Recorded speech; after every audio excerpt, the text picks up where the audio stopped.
Hi guys, അപ്പോൾ Spiderman brand new day റിലീസാകാൻ പോവുകയാണ്. ആ മൂവിയിൽ ഞാനും ഉണ്ട്. ട്രെയിലറിൽ നിങ്ങൾ ശ്രദ്ധിച്ചിട്ടുണ്ടാവും. പക്ഷേ എന്നെ ഇപ്പോഴും അറിയാത്ത കുറേ പേരുണ്ടാവും. അറിയാത്തവർക്ക് ഞാൻ പറഞ്ഞുതരാം. എൻ്റെ പേര് പണീഷർ എന്നാണ്. ബാക്കി കുറച്ച് ഡീറ്റെയിൽസ് നിങ്ങൾക്ക് ജയദേവ് വന്നിട്ട് പറഞ്ഞു. ഗൈസ്, ഇപ്പോൾ വന്ന് ഇൻട്രോ പറഞ്ഞിട്ട് പോയത് വേറെ ആരുമില്ല, നമ്മുടെ പണീഷറാണ്. പുള്ളി ഒരു മറൈൻ സോൾജിയർ ആയിരുന്നു. റിയൽ നെയിം ഫ്രാങ്ക് കാസിൽ നിന്നാണ്. പുള്ളിക്കൊരു വൈഫും കുട്ടിയൊക്കെ ഉണ്ടായിരുന്നു. പക്ഷേ ഒരു ഗ്യാങ് ഷൂട്ടൗട്ടിൽ പുള്ളിയുടെ ഫാമിലി മരിച്ചു പോവുകയാണ്. അതിനുശേഷമാണ് പുള്ളി പണീഷറായി മാറുന്നത്. ഗൈസ്, പണീഷർ എന്ന് പറഞ്ഞു കഴിഞ്ഞാൽ മാർവലിൻ്റെ one of the most dangerous ക്യാരക്ടേഴ്സിൽ ഒരാളാണ്.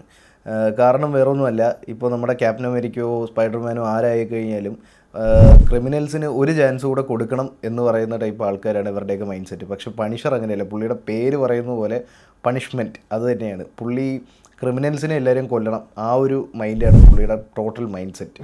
ഞാനിപ്പോൾ ഡെഡിക്കേറ്റഡ് ആയിട്ട് പണിഷറിനെ പറ്റി ഒരു വീഡിയോ ചെയ്യാനുള്ള കാരണം തന്നെ വേറെ ഒന്നുമല്ല. സ്പൈഡർമാൻ ബ്രാൻഡ് ന്യൂയുടെ ട്രെയിലറിൽ നമുക്ക് മാറൽ തന്നെ ക്ലിയർ ആയിട്ട് കാണിച്ചു തരുന്നുണ്ട്. അതിനകത്ത് പണിഷറുണ്ട്. ഇതിലുള്ള മെയിനായിട്ടുള്ള കാര്യം എന്ന് വെച്ച് കഴിഞ്ഞാൽ, ഈ സിനിമയ്ക്കകത്ത് പണിഷറും സ്പൈഡർമാനും രണ്ടുപേരുടെയും ടോട്ടലി ഡിഫറെൻറ്റ് മൈൻഡ് സെറ്റാണ് ക്രിമിനൽസിനോട്. ഇവർ രണ്ടുപേരും തമ്മിലുള്ളൊരു കൊളാബും ടീം വർക്കും എങ്ങനെയാണെന്ന് കാണാനാണ് ഞാൻ മെയിനായിട്ട് എക്സൈറ്റഡ് ആയിട്ടിരിക്കുന്നത്. വേറെയും കുറേ കാരണങ്ങളുണ്ട്. അതിൽ ഒരു കാരണം ഇതാണ്. അപ്പോൾ എന്തായാലും സ്പൈഡർമാൻ ബ്രാൻഡ് ന്യൂ ഡേ തിയേറ്റേഴ്സിൽ പോയി കാണുക. മാക്സിമം നേരത്തെ പോയി കാണാൻ നോക്കുക. കാരണം സ്പോയിലേഴ്സ് കാര്യങ്ങൾ കിട്ടാതെ ഫ്രഷ് ആയിട്ട് കാണാൻ നോക്കുക. അപ്പോൾ എന്തായാലും ബാക്കി സിനിമ കാണാം.